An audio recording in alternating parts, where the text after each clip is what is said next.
রাইকে hospital থেকে তুলে নিয়ে আসার জন্য এবার গুন্ডাদেরকে টাকা খাওয়ালো নীলু। হ্যাঁ বন্ধুরা, ভিডিওতে লাগতে দেখতে থাকুন যে মুহূর্তে কিনা নীলুর একের পর এক প্ল্যান ভেস্তে যাচ্ছে, ঠিক সেই মুহূর্তে নীলু বলতে থাকে যে না, রাই দিদিভাই ডেলিভারি হয়ে যাওয়ার আগে যে কোনো মূল্যে রাই দিদিভাইকে হসপিটাল থেকে আমাকে সরিয়ে ফেলতে হবে, কারণ রাই দিদিভাই যদি একবার ডেলিভারি হয়ে যায় তাহলে সকলে রাই দিদিভাইকে চোখে হারাবে এবং রাই দিদিভাইকে 24 ঘন্টা তারা নজরে রাখার চেষ্টা করবে। তখন রাই দিদিভাইকে আমি কোনো মতেই সেখান থেকে উধাও করতে পারবো না। তার থেকে বড় কথা, ওর সন্তানকে তো আমি চ্যালেঞ্জ করে বলেছি ওকে যে এই পৃথিবীর আলো দেখতে দেবো না, সেখানে কিনা ও আবারও আমাকে মাত দিয়ে দিবে, সেটা কোনো মতেই হতে পারে না। আমি রাই দিদিভাই ডেলিভারি হওয়ার আগেই রাই দিদিভাইকে এখান থেকে যে কোনো মূল্যে উঠাবো এবং তার জন্য আমাকে শীঘ্রই কোনো না কোনোভাবে কোনো একটা গুন্ডাকে ভাড়া করতে হবে, তারাই এই হসপিটালে ঢুকে রাই দিদিভাইকে সেখান থেকে তুলে নিয়ে আসবে। অন্যদিকে রাই যখন নিজের সন্তানের বিপদের আশঙ্কা করতে থাকে, ঠিক সেই মুহূর্তে রাই বলতে থাকে যে না, আর এক মুহূর্ত আমার এই হসপিটালে থাকাটা সেফ বলে মনে হয় না আমার, কারণ যতই আমি আমার পরিবারের লোকেদের মাঝে থাকি না কেন, কোনো না কোনোভাবে নীলু অবশ্যই আমার সন্তান এবং আমার ক্ষতি করার চেষ্টা করবে। আমার যদি ডেলিভারির আগে আমার কোনো ক্ষতি করার চেষ্টা করে ফেলে নীলু এবং ও যদি সফল হয়ে যায় তাহলে তো এমনিতেই আমার সন্তানটা পেটে থেকেই মরে যাবে। আমি কোনো মতেই আমার সন্তানকে পৃথিবীর আলো দেখা থেকে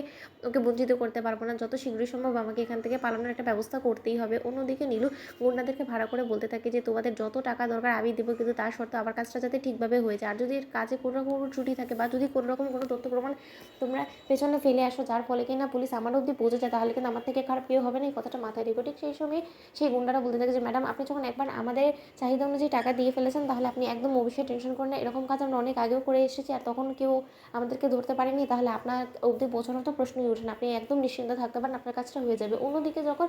ছদ্মবেশ ধারণ করে সেখানকার স্টাফ সেজে যখন সেই গুন্ডারা হসপিটালে ঢুকে পড়ে এবং রায়ের কেবিনে বারবার করে ঘুরপাক খেতে থাকে,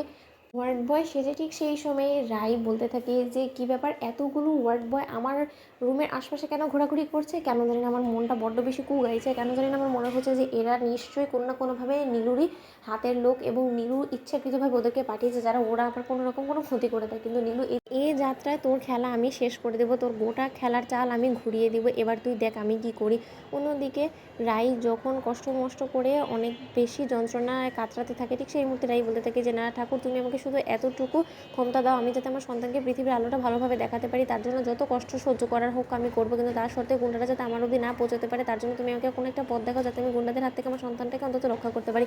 অন্যদিকে গুন্ডারা রাইয়ের কাছে পৌঁছানোর আগেই যখন রাই সেখান থেকে পালিয়ে যায়, ঠিক সেই মুহূর্তে গুন্ডারা এসে রাইয়ের কেবিনে রাইকে না দেখতে পেয়ে বলতে থাকে যে কী ব্যাপার, মালটা কোথায় গেলো, এক্ষুনি তো আমরা দেখে গেলাম যে ওই এখানেই ছিল, এখান থেকে হঠাৎ করে গুম হয়ে গেলো কী করে। ঠিক সেই সময় নীলু বলতে থাকে যে কাজ হয়েছে, ঠিক সেই সময় নীলুকে গুন্ডারা বলতে থাকে যে না ম্যাডাম, কাজ কোথা থেকে হবে বলুন তো,